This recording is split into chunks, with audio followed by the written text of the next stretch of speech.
Have you ever had that strange feeling of déjà vu when you see a new car on the street? Wait, I've already seen this one.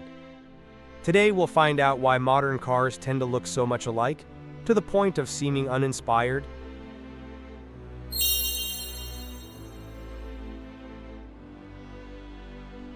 Chapter 1: Aerodynamics. There was a time when car designers had complete freedom. They followed instinct, flair, and courage. Each car was born with a strong personality, a unique style, a clear idea. Today, the first critic to please isn't the public, it's the wind. Every line, every curve, every angle is designed for maximum aerodynamic efficiency. Reducing air resistance means better fuel economy, longer range, and lower carbon dioxide emissions. All great things, of course. But there's a price to pay. Creative freedom has ended up in the wind tunnel. The result? Cars all start to look alike.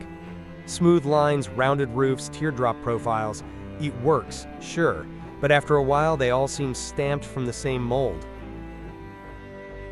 Chapter 2: Safety. Modern cars don't just have to be safe, they must be extremely safe. To pass increasingly strict crash tests, protect pedestrians, and host dozens of sensors and tech, exterior shapes must conform to precise structural rules. Raised hoods, bulky bumpers, domed roofs, thicker pillars, each choice has a specific technical reason: pedestrian safety, crash protection, structural rigidity. But this functional logic, over time, ends up limiting designers' freedom. Creativity must bow to regulations, and in the end, many cars look the same.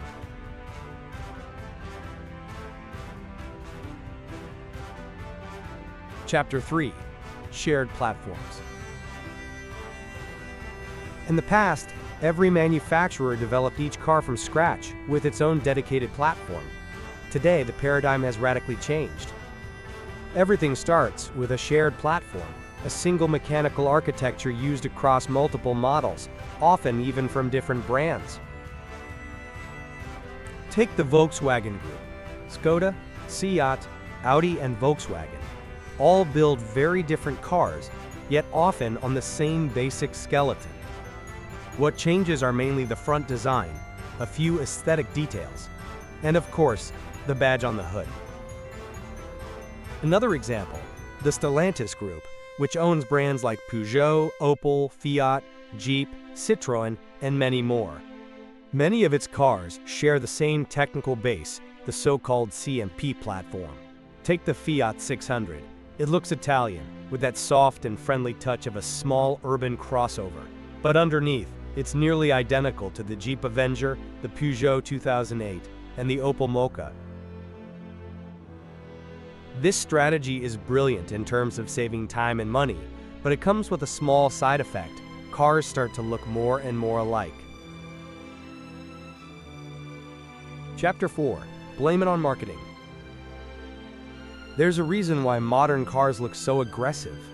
Market research shows that a mean-looking front end gives consumers a sense of power, control, and safety. And so, bring on the giant grills, sharp angry headlights, and edgy lines that scream, "Don't mess with me." The problem? If everyone follows the same angry car logic, they all end up looking alike. Where did the friendly face of the Fiat 500 go? Or the almost goofy charm of the first Renault Twingo? Chapter 5: When risk is no longer worth it. Up until the 90s, the automotive world was full of strange, bold, sometimes even questionable designs. But at least they had the courage to take risks and try something different. Think of cars like the Fiat Multipla or the Renault Aventime. Sure, they drew a lot of harsh criticism, but they also stuck in our collective memory. They had a clearly defined identity. Today, on the other hand, if a car doesn't promise huge and guaranteed sales, it simply doesn't get built.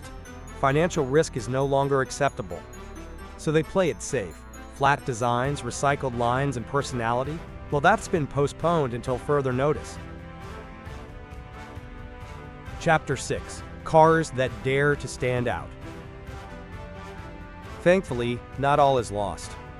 Every now and then, even among everyday cars, someone still dares to stand out. You might like them or not, but at least they try to be different. Here are a few models that, in my opinion, really manage to break away from the crowd, though in some cases, the only way to get them is to embrace electric mobility.